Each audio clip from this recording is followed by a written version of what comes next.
Faye, thank you for providing me with your analysis of the financial situation of the city. As an overall statement, you indicated that the city had a deficit of $2 million in 2014, and although the financial statements show it has been trying to rectify the deficit from 2013, it has clearly failed to do this.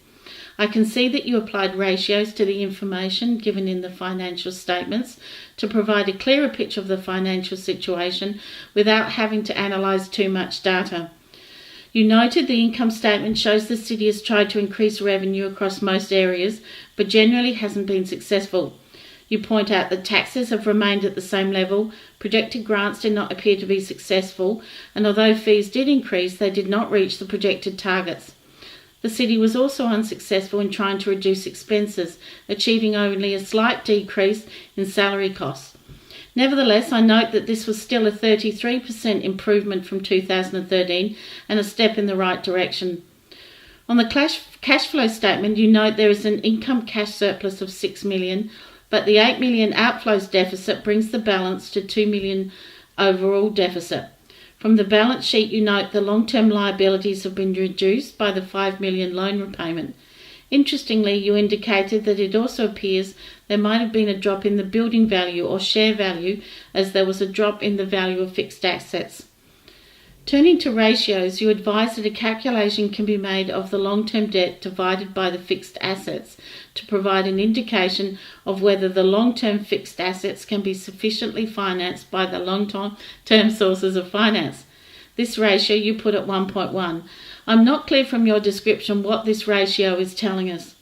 However, you note that if the trend of decreasing equity continues, it does not indicate a long-term positive outlook, which I agree with. You note that solvency can be calculated by equity divided by debt. The higher the number, the better the financial situation. You have advised that the solvency ratio for the city in 2014 appears good, with a ratio of 0.36, and that the city is able to pay off liabilities.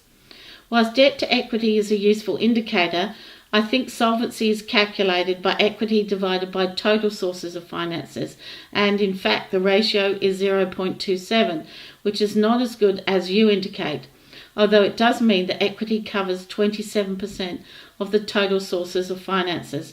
Or put another way, if the value of the city's assets were to drop by 27%, all debtors could be paid. From my reading of the figures, the solvency ratio has not changed from 2013. You advise that liquidity can be calculated by dividing short-term assets by short-term liability, and you have calculated a ratio of 1.25, i.e. the city has 25% of short-term assets to play with and pay creditors as needed. However, it's worth noting that the bank and cash component of the city's current assets, the most liquid part of the current assets, is quite low, $10 million. The ratio based on just bank and cash balances is 50%. Therefore, available cash can only cover half of the short-term debt. I will need to be confident the city can collect its accounts receivable quickly if it is to ensure that it has enough cash to pay off all its short-term liabilities. I also note the city's liquidity of 1.25 has reduced from 1.29 in 2013, which isn't good.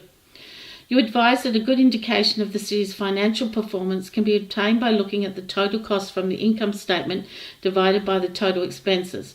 You calculated a ratio of 0.95 for the city in 2014, which you indicate is not good. I agree with this statement, as it is saying in effect that the city cannot cover the cost of its expenses. I also agree that more detailed analysis needs to be undertaken, as profits and losses change over time, and it may not be a serious problem having this low ratio in 2014. You would advise that you will be considering figures prior to 2014 to see if the deficit could be pinpointed. For example, if it was due to building value decreases or interest rate increases, or if it's likely to change in the future. If the city has a deficit over consecutive years, it will be in trouble as equity gets eaten away. The city's financial performance in 2013 was 0.93, which, although indicating a slight improvement in 2014, is still not good.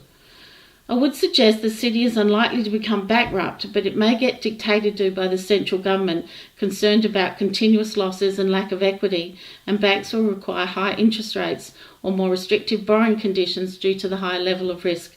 Hence, as you say, low financial performance needs to be addressed. The financial performance ratio in the 2014 forecasted budget was 1.08, which proved to be too ambitious. I would suggest that the 2015 budget look at more significant changes to budget lines which can create revenue or reduce cost. This would hopefully get the city back into surplus, which can be used to bring down some of its debt, which has high interest cost. Whilst I liked your analysis, I would have appreciated a more detailed understanding of the consequences if the city does not address its poor financial performance. Whilst you alluded to investigating federal government grants to increase revenue, I would have also appreciated some more ideas on how the city can improve its financial performance in 2015, such as freezing salaries for a period, a large expense for the city, or investigating appropriate increases in taxes, fees and tariffs. Thank you.